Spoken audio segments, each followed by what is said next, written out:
Kita dianjurkan kaum muslimin sekalian untuk memperbanyak puasa sunnah di bulan ini. Kalau seandainya kita bisa dan kuat untuk puasa Daud, laksanakan. Sehari puasa, sehari tidak puasa. Atau puasa Senin Kamis, puasa sunnah Senin Kamis, perbanyak di bulan Muharram ini. Atau puasa pertengahan bulan, Ayyamul Bid, pada tanggal 13, 14, 15 Muharram. Dan puasa sunnah yang paling dianjurkan di bulan Muharram ini adalah puasa pada tanggal 10 Muharram, hari Ashura. Di sebuah hadis dikatakan bahwasanya puasa pada tanggal 10 Muharram ini, pada hari Ashura ini, itu bisa mengampuni dosa setahun yang lalu. Sebaik-baik puasa setelah puasa Ramadan adalah puasa di bulan Muharram, khususnya lagi puasa pada tanggal 10 Muharram, yaitu hari Ashura. Di sebuah hadis dikatakan bahwasanya puasa pada tanggal 10 Muharram ini, pada hari Ashura ini, itu bisa mengampuni dosa setahun yang lalu. Insyaallah kaum muslimin sekalian, 10 Muharram tahun ini bertepatan hari Jumat depan. Niatkan dari sekarang untuk kita bisa melaksanakan puasa Ashura ini. Usahakan di dalam setiap aktivitas kita berzikir kepada Allah. Jangan pernah berhenti mulut dan lidah kita untuk berzikir kepada Allah Subhanahu wa taala. Zikir adalah ibadah yang paling gampang. Sedang kerja di kantoran, berzikir kepada Allah. Kalau seandainya kita seorang sopir sedang membawa mobil, zikir kepada Allah. Seandainya kita driver ojol sambil narik, berzikir kepada Allah. Zikir tidak akan mengganggu aktivitas kita. Bahkan janji Allah di Al-Qur'an, ala bidzikrillahi tatma'innul qulub. Zikir itu bisa menenangkan hati kita. Bisa menenangkan hati kita yang gundah gulana. Hati kita yang sedih bisa ditenangkan dengan zikir. Hati kita yang gelisah bisa ditenangkan dengan zikir. Banyak masalah kita dalam kehidupan kita, tenangkan dengan zikir. Insya Allah, dengan banyak kita berzikir kepada Allah Subhanahu wa taala, masalah yang berat yang kita hadapi, insya Allah akan diringankan oleh Allah Subhanahu wa taala. Bismillahirrahmanirrahim. Jangan lupa subscribe, like, dan bunyikan loncengnya and share. Assalamualaikum. Alhamdulillahilladzi nahmaduhu ta'ala wa nasta'inuhu wa nastaghfiruhu wa nastahdihi wa natubu ilayh. Wa na'udzu billahi min shururi anfusina wa min sayyiati a'malina. Man yahdihillahu fala mudilla lahu wa man yudlil fala hadiya lahu. أشهد أن لا إله إلا الله وأشهد أن محمدا عبده ورسوله لا نبي ولا رسول بعده اللهم فصل وسلم وبارك على هذا النبي الكريم وعلى آله وأصحابه رسول الله أجمعين أما بعد فيا عباد الله أوصيكم ونفسي بتقوى الله فقد فاز المتقون يا أيها الذين آمنوا اتقوا الله حق تقاته ولا تموتن إلا وأنتم مسلمون يا أيها الذين آمنوا اتقوا الله وقولوا قولا سديدا يصلح لكم أعمالكم ويغفر لكم ذنوبكم ومن يطع الله ورسوله فقد فاز فوزا عظيما يا أيها الذين آمنوا اتقوا الله ولتنظر نفس ما قدمت لغد واتقوا الله إن الله خبير بما تعملون قال الله تعالى في القرآن الكريم وهو أصدق القائلين أعوذ بالله من الشيطان الرجيم بسم الله الرحمن الرحيم قال ربنا ظلمنا أنفسنا وإن لم تغفر لنا وترحمنا لنكونن من الخاسرين صدق الله العظيم وبلغ رسوله الحبيب الكريم ونحن على ذلك من الشاهدين والشاكرين والحمد لله رب العالمين قبل كل شيء هيا نشكر الله جل جلاله الذي قد أعطانا نعما كثيرة حتى نستطيع أن نجتمع في هذا المسجد الإخوان والمبارك وفي هذه المناسبة المباركة لأداء صلاة الجمعة جماعة صلاة وسلاما دائمين متلازمين إلى حبيبنا وشفيعنا ومولانا محمد صلى الله عليه وسلم اللهم صل على محمد وعلى آل محمد أيها الحاضرون الكرام yarhamuni wa yarhamukumullah jamaah Jumat yang dimuliakan oleh Allah Subhanahu wa taala. Selaku khatib pada kesempatan yang berbahagia ini tidak lupa berwasiat khususnya kepada diri khatib pribadi dan umumnya kepada kaum muslimin. Mari kita selalu dan senantiasa meningkatkan keimanan dan ketakwaan kita kepada Allah Subhanahu wa taala. Mari kita sejenak meninggalkan urusan-urusan duniawi kita. Mari kita duduk dengan penuh kekhusyuan dan ketawaduan di hadapan Allah Subhanahu wa taala. Dan khatib juga mengingatkan kepada para jemaah untuk tidak berbicara dengan teman di sebelahnya. Karena barang siapa yang berbicara dengan teman di sebelahnya sedangkan khatib berada di atas mimbar, faqad lagha fala jumu'atalah, maka dia telah berbuat sia-sia dan Jumatnya tidak akan diterima oleh Allah Subhanahu wa taala. Ayyuhal hadirun al-kiram, yarhamuni wa yarhamukumullah. Sekarang ini kita berada di suatu bulan yang dimuliakan oleh Allah Subhanahu wa taala. Salah satu bulan dari 4 bulan haram. Bulan Muharram merupakan bulan yang dimuliakan oleh Allah Subhanahu wa taala, merupakan bulan yang mulia. Pada bulan ini semua amal ibadah yang kita lakukan, kebaikan-kebaikan yang kita lakukan akan dilipat gandakan pahalanya oleh Allah Subhanahu wa taala.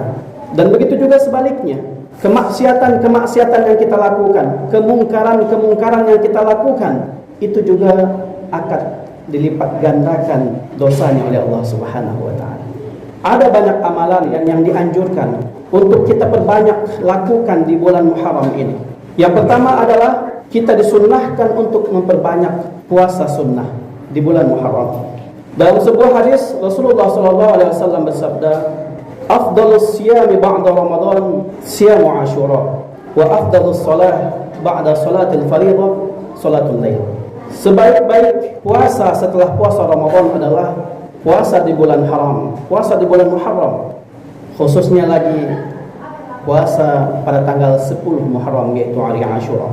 Dan sebaik-baik solat setelah solat fardu adalah salatul lail, solat malam.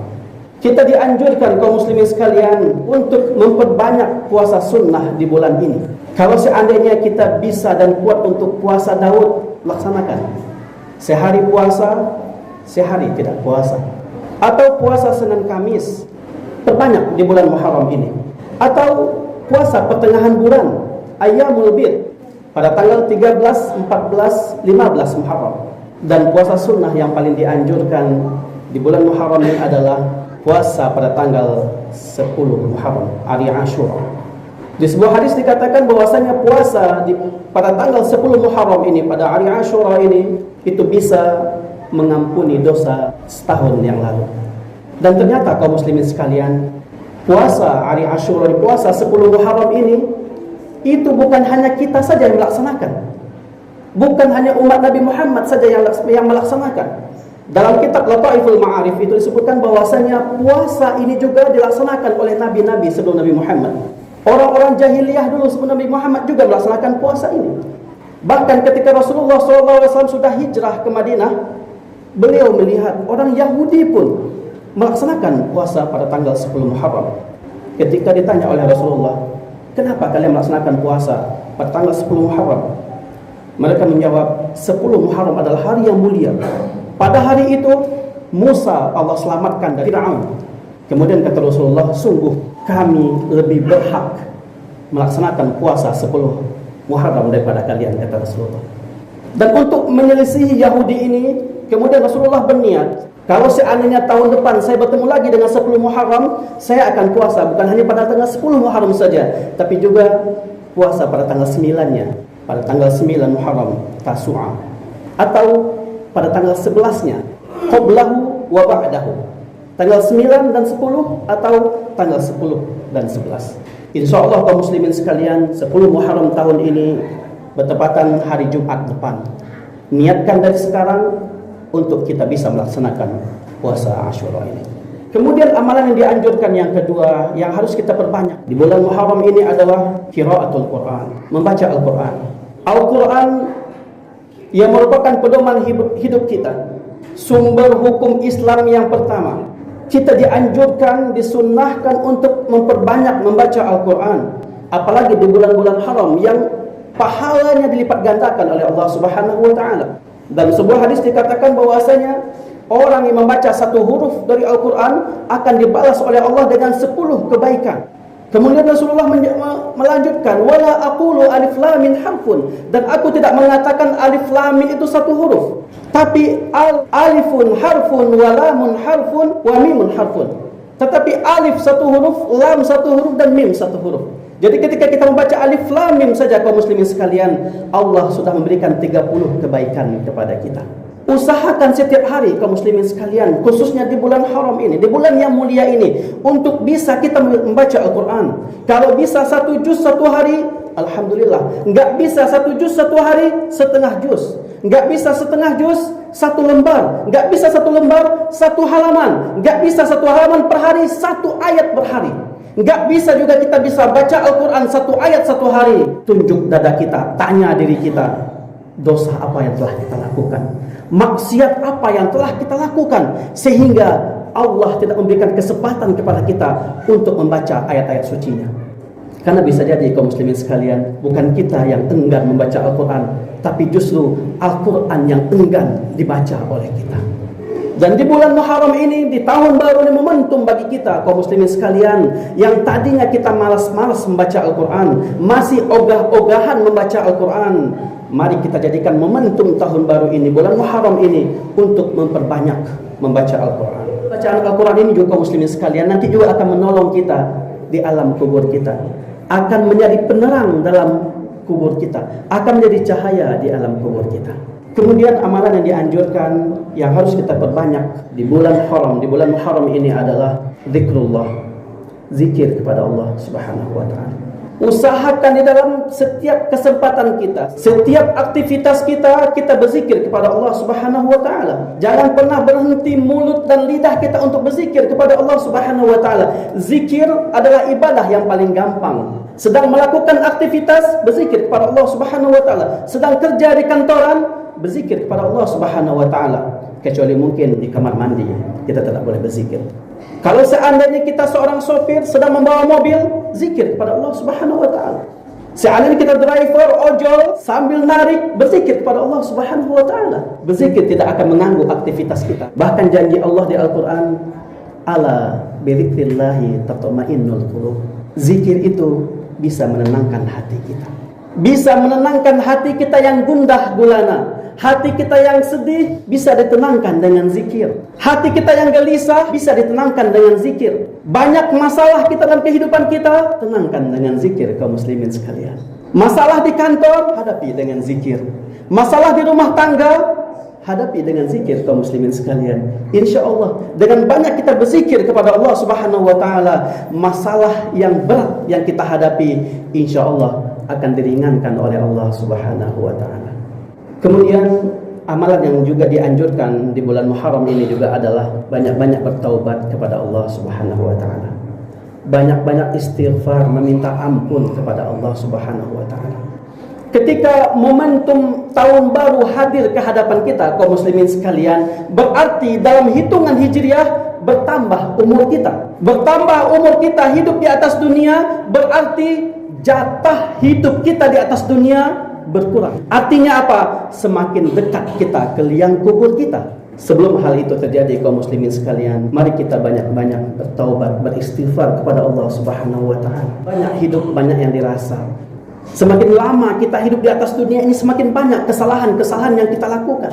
Semakin banyak dosa-dosa yang kita lakukan. Dan ketika semakin dekat kita ke alam kubur kita, menghadapi kematian kita, maka sudah sepantasnya untuk kita bertaubat kepada Allah Subhanahu wa taala. Nabi Adam saja kaum muslimin sekalian hanya melakukan dosa 1 kali saja, diusir oleh Allah dari surga.